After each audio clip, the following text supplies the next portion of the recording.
Is SpaceX Starlink really making money? And if so, how much? Let's get into it. Hey everybody, welcome back to the channel. Thank you so much once again joining me for tea time. Today we have a little bit of focus and misty morning combination.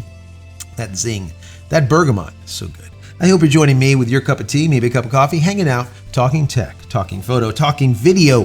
Today is a technology day. We're going to be talking about SpaceX Starlink and are they making money? A lot of people say so. Well, how much money are they making? That's what we're going to get into today and the path that SpaceX Starlink is on as of right now. And I was reading a few articles. I kind of put together a bunch of them. I want to read this to you and get your thoughts on it. By the end of this video, down below, I want to know what you think. All right, is this something that is going to be just a fad almost, and once fiber comes out, SpaceX Starlink will just simply die? Or do you think that this is the future of telecommunication? I want to know what you think down below. And if you don't want to write something down there because you're shy, I mean, I'm okay with that. That's fine. Put an emoji down there. Put anything. At least I know that you're here.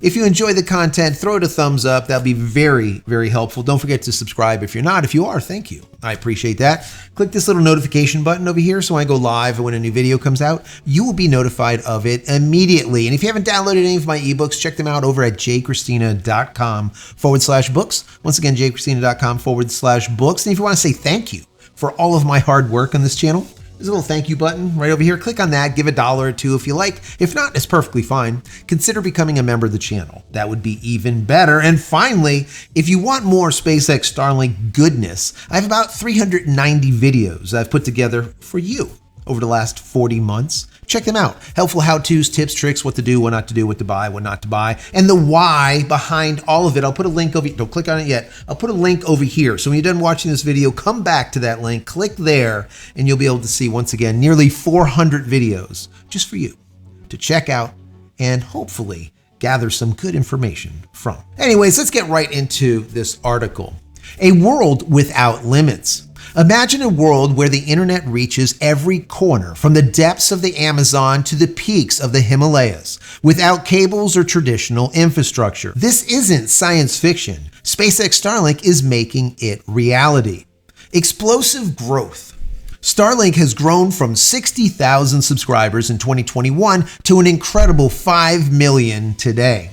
Analysts reports that it's adding 1 million users every quarter since late 2024. But this isn't just about numbers. It's about transforming global communication, defense strategy, and daily life. Financial powerhouse.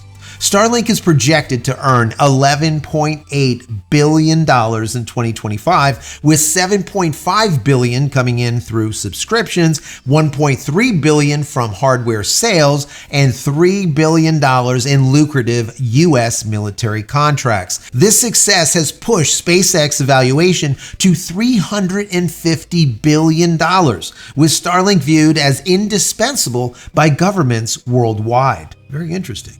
Regulatory hurdles. Despite its rapid growth, Starlink faces challenges. Regulatory approvals are still pending in key market areas like Turkey, India, and the Middle East. Yet demand is so high that in regions like Kenya and Ghana, the service is already sold out, with expansion into new markets planned for 2025. The competition is coming.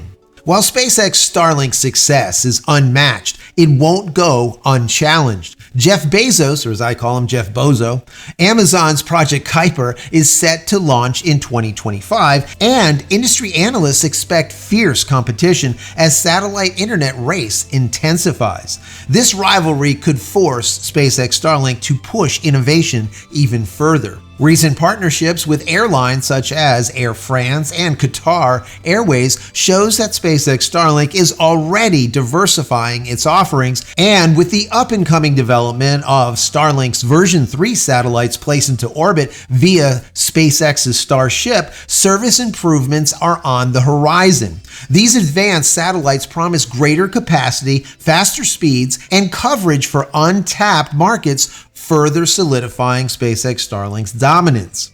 The sky is just the beginning.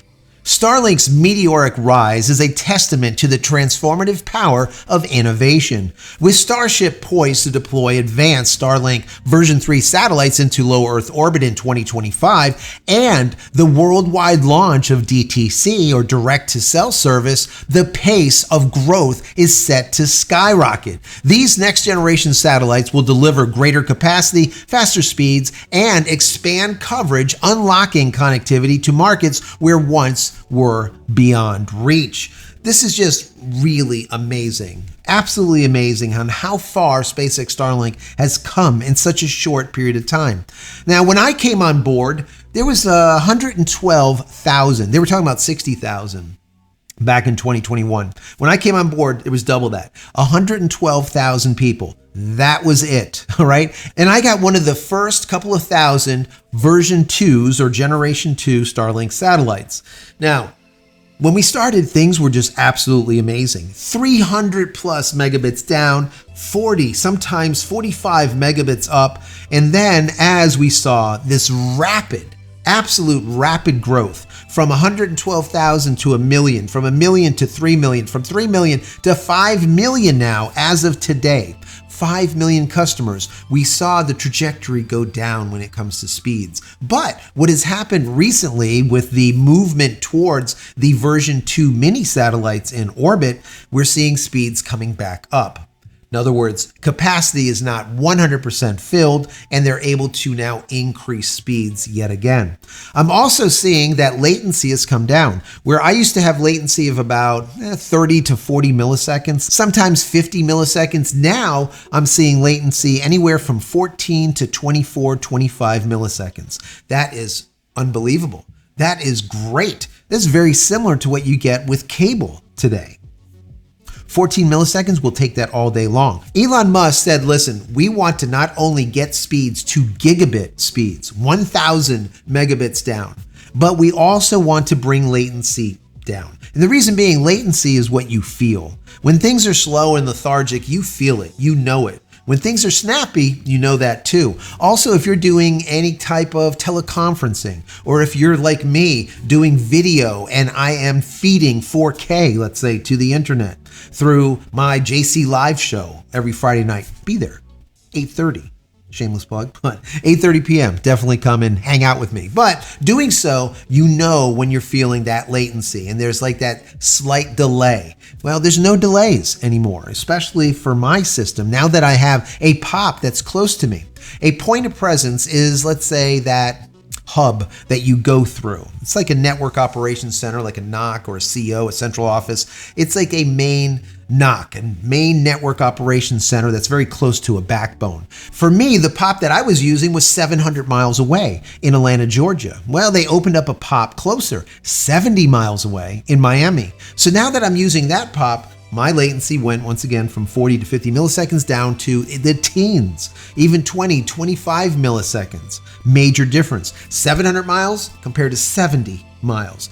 Big difference. So as they add more and more POPs, things are going to pop off. Also, things are going to get faster. But what also is going to make things faster is they are moving these satellites closer. They have authorization to move them from that 530, 540 kilometers down into the 400s. Every 100 kilometers makes a huge difference in speeds. A perfect example is, for me, let's say I'm getting an average of 20, 25 milliseconds latency. If I was using HughesNet or Viasat, for example, instead of the satellite being in LEO or low Earth orbit at 530 kilometers, their satellites are in GEO. Once again, Viasat and HughesNet. In GEO, they're sitting at about 36,000 kilometers. Big difference. Their latency is about 700 milliseconds to 1,000 milliseconds. So when you have a conference call with 1,000 milliseconds, like a second delay, it is hard. It is not a fun time of it. Whereas if you have a conference call with 20 milliseconds delay, you don't see any issues at all. So things are only ramping up and they're getting better and better and better, especially as we see the version 3 satellites moving into orbit as Starship starts to launch in 2025. So exciting times. If you are a Starlink subscriber, you're going to see faster speeds and lower latency right around the corner. 2025, it's going to be massive. Trust me. And if you're new to SpaceX Starlink and you're thinking about getting on board, things are getting better. They're already awesome, but they're getting better. And if you're in a rural area someplace, it's kind of a no-brainer. Once again, you can't use HughesNet. You can't use Viasat. They're just complete garbage. They're out of business and they don't even know it, right? So Starlink is the way to go. Residential at $120 a month. It's not cheap, but then again, to get high-speed broadband in areas where it's never been before, like they were commenting on the tops of the Himalayan mountains in the depth of the Amazon jungle, it's just baffling, absolutely baffling. So anyways, this is really great information. I love to see it. I love to see that they are making $11.8 billion in 2025 because that is good. That is going to push growth. And those numbers, in my personal opinion, are going to exponentiate. Because as we see, every quarter on quarter, they're getting about 1 million new subscribers. That means first quarter of 2025, we'll probably see close to 6 million. Crazy, absolutely crazy. Anyways, guys, what say you? Down below, I want to hear your thoughts about this. What do you think? Anyways, let me finalize with head over to my website, JCristina.com, where you can find all the photography tools I've invented for you and me over the many years, and my merch and my tees and my shirts and my books and everything else. Pick something up. I would really appreciate it. Once again, JCristina.com. Many blessings to you and your family. Stay safe, stay healthy, stay connected, and we'll see you in the next one. Love you all.